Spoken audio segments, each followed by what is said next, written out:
Well, I'm here right now with WildTurtle. So, WildTurtle, how are you? doing pretty good. Yeah. I like messed up I was like, WildTurtle? What? Yeah.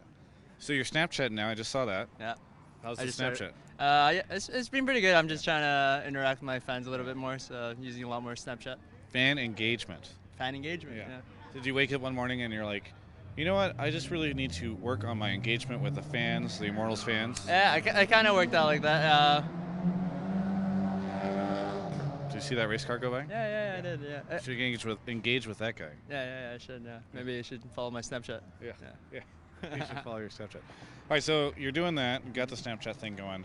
But talk to me about Immortals, because Immortals kind of doesn't have the same story they had last time. I mean, you guys just won, but what's going on with Immortals? Well, Immortals, we're just trying to adapt to the team meta because this meta is like very team oriented. I don't think we're quite there as a team. Like sometimes we don't know what to do in specific scenarios right now, and it definitely shows on stage that we don't know what to do. Like for example, our game against MVS yesterday, we had a 50-minute game which could have been ended out at like around 30 minutes, considering we got all outer turrets like around 18 minutes. Yeah. But yeah, I think we definitely have a lot of problems we need to iron out, but I think we're getting there.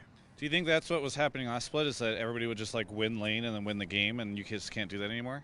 Yeah, it's really hard to just like stomp lanes, especially with the meta changes too. Like, for example, for bot lane, Lucian got nerfed a little bit, but he's obviously still really lane dominant. And I think just like there's not many just lanes that outright stomp other lanes right in the game right now, and I think it's really team oriented.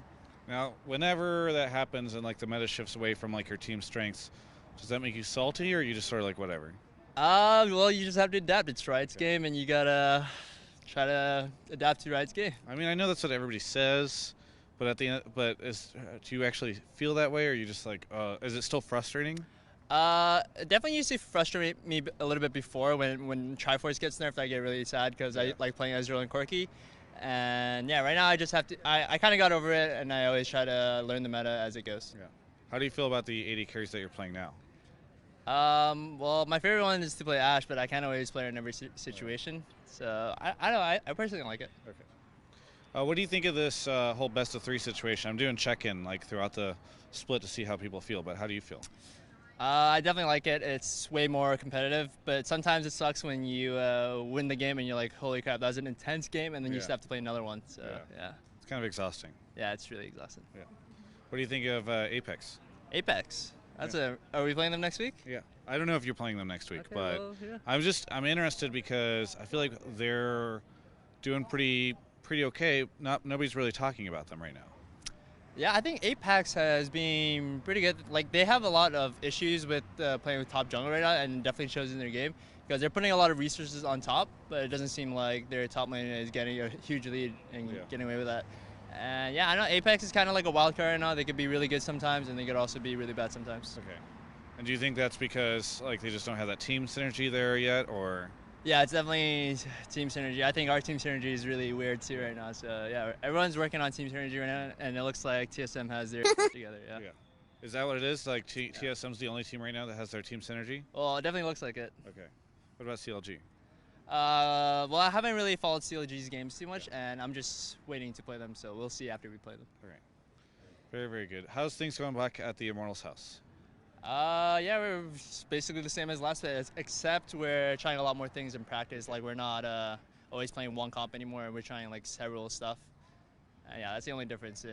Are Hooney and Adrian still sharing the same bed? Actually, no, we switched roommates. I actually room with Hooney now, and Okay. yeah. Why'd that happen? I don't know. We just kind of swapped it up, kept it fresh, and yeah, Adrian's rooming with Rainover now, but they don't share the same beds anymore. Okay. So nobody's sharing a bed anymore. Nope, no one's sharing beds. It's good to get the update on the bed situation. Turtle, is there anything you want to say to any of the Immortals fans? Does it look like I'm short right now? I'm really not. And that's the big reveal. Oh no, people are seeing me in the shorts. Okay. Normally I could just wear shorts and get away with it because we never show it. That's true. I've been exposed. Anyway, thank you so much for the interview, WildTurtle. Really appreciate it. For everyone else, you can check out the rest of our coverage of all things esports here at Yahoo Esports.